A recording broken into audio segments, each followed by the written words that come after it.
Oke, assalamualaikum warahmatullahi wabarakatuh. Di sini kami akan Waalaikumsalam. tentang presentasi kami yang berjudul Foreign Policy Analysis, Classic and Contemporary Theory by Valerie M. Hudson. Oke, next. Jadi dari kelompok 2 yang terdiri dari Agil Rafiqul Islam dan saya sendiri Muhammad Abdus Putranto. Oke, next. Jadi kita masuk kepada teori foreign policy analysis-nya sendiri dari Valerie M. Hudson itu. Dia mengangkat teori klasik contemporary teori. Terus ada quote juga dari bukunya beliau, "In conditions of globalization, all politics has become foreign policy in one way or the other." Jadi menurut Wiggy and Hill tahun 2012 P153. Okay, next. The foreign policy analysis theory terdiri dari multi-level analysis dan juga perbedaan antara foreign policy decision sama foreign policy actions. Next.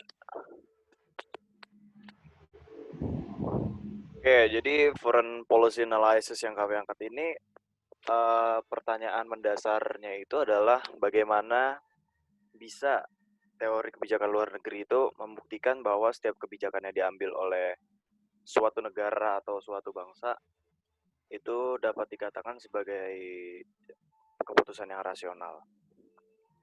Jadi kita akan bedah lebih lanjutnya. Next.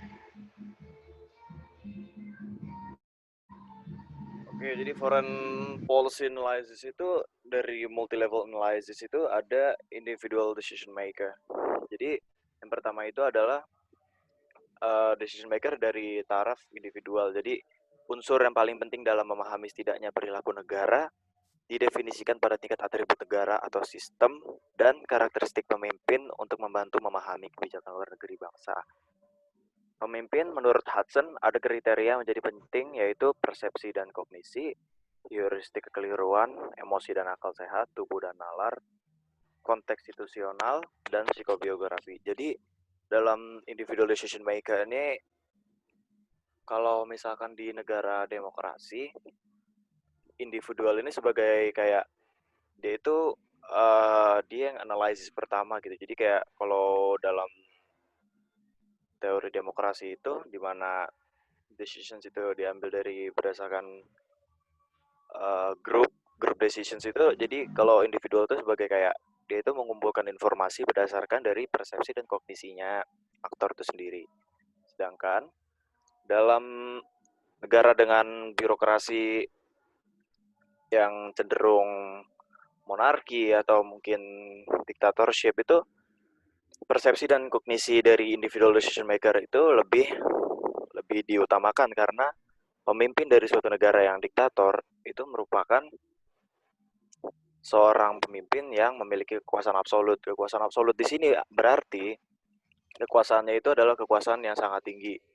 Jadi dalam decision maker individual di negara dictatorship itu berbedanya, seorang pemimpin itu tidak memerlukan konsensus atau seperti pendapat publik atau seperti sebagainya, karena pemimpin itu sendiri dapat langsung meratifikasi kebijakan luar negeri atau melaksanakan atau baik tidak juga berdasarkan dari pemahaman atau yang menurut sang pemimpin itu benar. Next. Lalu mengenai foreign policy analysis itu ada 5 yang disebutkan tadi teman saya dari individual decision maker. Lalu kedua yaitu group decision making, yaitu apabila dalam sebuah pemimpin itu harus akan adanya sebuah kelompok. Seorang pemimpin itu tidak bisa menjadi seorang yang diktator atau tunggal yang dapat membuat kebijakan itu tersendiri, bahkan sampai menjadi kebijakan luar negeri, karena sebagian besar dari negara itu ada keputusan luar negeri yang dibuat dalam pengaturan kelompok-kelompok yang ada dalam negara, termasuk kelompok dalam masyarakat, organisasi, dan lain-lain. Dan kebijakan ini hampir selalu dilakukan untuk organisasi tertentu atau susunan organisasi atau sama dengan birokrasi. Dalam hal ini, Fred Hudson membantu kita mengarahkan pada peran kelompok dan kebijakan luar negeri itu sendiri. Nah, dalam kelompok-kelompok itu, Hudson menganalisis bahwa ada berbagai macam hal kelompok, yaitu ada 3. Pertama, dinamika kelompok kecil dan personalisasi politik birokrasi. Seperti itu. Lalu ketiga, mengenai culture and national identity, yaitu identitas nasional dalam sebuah negara yang merupakan bentuk abstrak dari hasil konstruksi pikiran manusia, di mana di dalamnya bukan kondisi atau fenomena sosial yang terjadi pada sebuah negara tersebut. Sedangkan budaya sendiri itu menghasilkan tradisi turun-temurun dalam khas dalam kelompok atau kelompok sosial itu sendiri yang menjadikan pembeda antara satu negara dengan negara yang lain. Nah, budaya dan identitas nasional merupakan kedua hal yang tidak dapat dipisahkan karena seperti halnya koin yang menjadi satu koin yang mempunyai 2 wajah, atas dan bawah. Karena itu aktivitas semua hal itu manusia merupakan hasil dari produk dan komponen kedua hal tersebut. Keempat, yaitu domestic politics and opposition.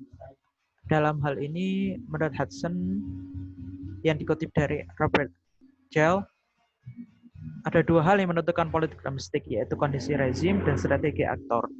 Secara institusi yang menciptakan preferensi dan cara-cara untuk menyelesaikan persoalan, yaitu aktor domestik yang potensial dalam menentukan politik domestik, yaitu adalah cabang eksekutif, legislatif, dan yudikatif dalam pemerintah. Lalu partai politik, pembisnis, dan koalisi bisnis, kelompok kepentingan domestik, media, kesatuan, pemerintah negara, individu yang berpengaruh, komunitas epistemik, kelompok religius,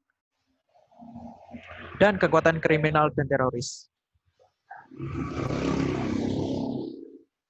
Lalu yang terakhir, the levels of national attributes and international system effect and foreign policy. Dalam hal ini, atribut nasional adalah elemen-elemen menjadi kekuatan dalam suatu negara. Atribut itu nasional yang kita dalam bahasanya sistem nasional dan nasional atribut itu merupakan sangat relatif bergantung pada karakteristik negara yang bersangkutan secara umum, yaitu atribut nasional dilihat dalam ukuran sumber daya alam, geografi, demografi, sistem politik, kapabilitas militer, dan kapabilitas ekonomi. Lalu masih lanjut dengan itu sistem internasional. Sistem internasional merupakan level abstraksi tertinggi dalam dunia studi politik internasional karena sistem ini mencakup semua negara di dunia. Jika menghubungkan antara sistem internasional dan kebijakan luar negeri yang harus difokuskan bukan kepada kebijakan luar negerinya, tapi lebih pada konteks yang pada kebijakan luar negeri itu yang dibuat. Jadi ada 2 cara yang menghubungkan sistem internasional dan kebijakan luar negeri, yaitu menggunakan sistem atribut. Kedua, membuat sistem dapat berdasarkan atribut-atribut seperti jumlah aktor di dalam sistem, distribusi kekuasaan di antara aktor-aktor yang terlibat, jumlah kekuatan besar atau kutub di dalam sebuah sistem, peran kutub dalam mekanisme aliansi formal maupun informal, ada atau tidaknya organisasi pronasional, itu membuat sebuah jumlah isu yang dipertentangkan dan sebagainya. Yang menciptakan tipologi kemudian menunjukkan prinsip-prinsip umum dalam tindakan kebijakan luar negeri yang seperti diciptakan oleh Martin Papua. Lalu akan dilanjutkan oleh teman saya.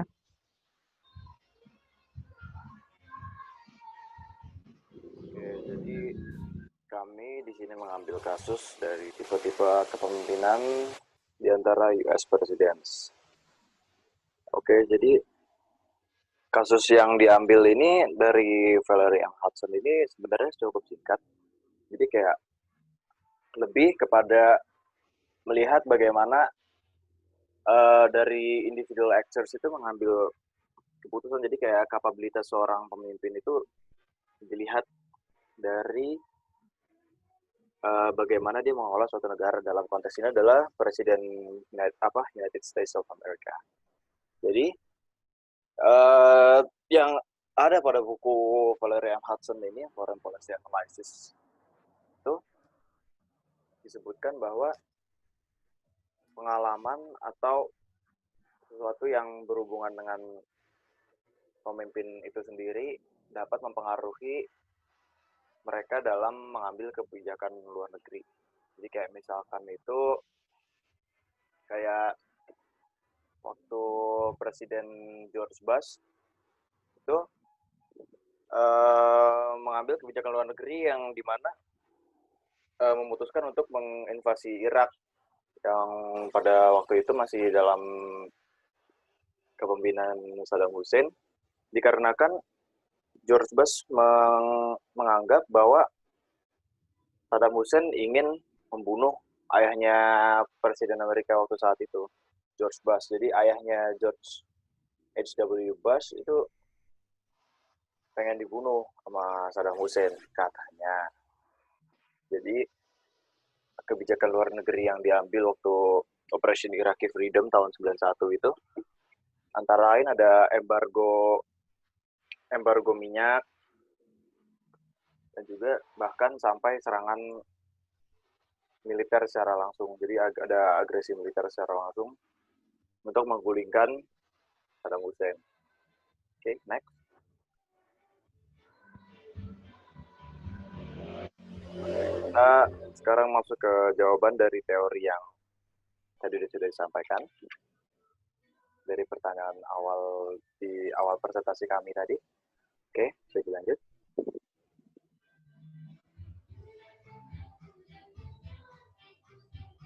Oke, jadi kesimpulannya ada pendekatan dari neoclassical realism yang dimana menganggap bahwa sebentar ada sedikit gangguan.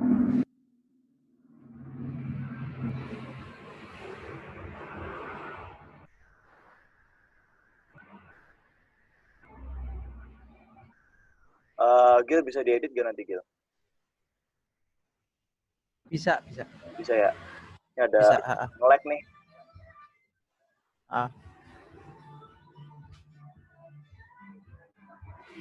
Bentar.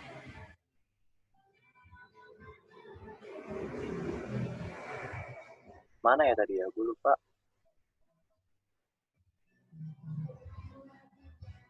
Nah, neoclassical realism. Jadi dari neoclassical realism ini Jait on Rose mengatakan bahwa classical realism mengapresiasi kesinambungan antara eksternal dan internal politics dari dalam negeri, dan juga mengatakan bahwa neorealism ada untuk membedakan antara kedua itu. Jadi neoclassical realism ini menganggap bahwa relative power distributions are insufficient to explain the diversity of behavior exhibited in the international system. Nah, lanjut ke behavioral movement.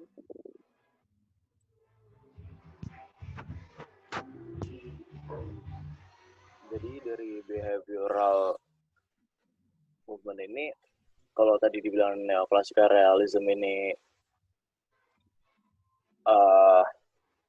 seperti itu, maka behavioral approach ini datang untuk membagi dari arah yang berlawanan.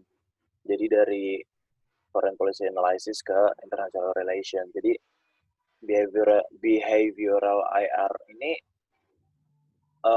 lebih mengacu kepada behavioral economics dan juga masuk ke yang include ke dalam sisi kognitif, psikologis, dan sociological considerations into the heretofore general theories of microeconomics. Jadi behavioral movements ini dari sudut pandang foreign policy analysis ini menganggap bahwa behavior suatu state atau negara itu dipengaruhi dari berbagai macam faktor, baik internal maupun eksternal. Terus rational action model itu seperti yang tadi sudah sempat disampaikan, bahwa kapabilitas seorang pemimpin itu dilihat dari kognisi dan persepsi dan semacamnya. Jadi ibarat kata setiap pemimpin itu pasti orang-orang yang hebat dan pasti dipercaya oleh negaranya untuk mengatur suatu negara. Jadi kalau misalkan dibilang foreign policy analysis itu adalah decision yang mungkin dirasa tidak tepat bagi warganya, itu belum tentu, dikarenakan menurut publik mungkin itu tidak rasional, tapi mungkin menurut pemerintah adalah hal yang rasional untuk melaksanakan foreign policy seperti itu. Oke, lanjut. Oke, terima kasih telah mendengarkan presentasi kami. Mohon maaf apabila ada kesalahan, yang tutur kata yang kurang berkenan. Apabila ada pertanyaan, bisa tulis di kolom komentar di bawah ini. Terima kasih. Terima kasih. Assalamualaikum warahmatullahi wabarakatuh. Waalaikumsalam.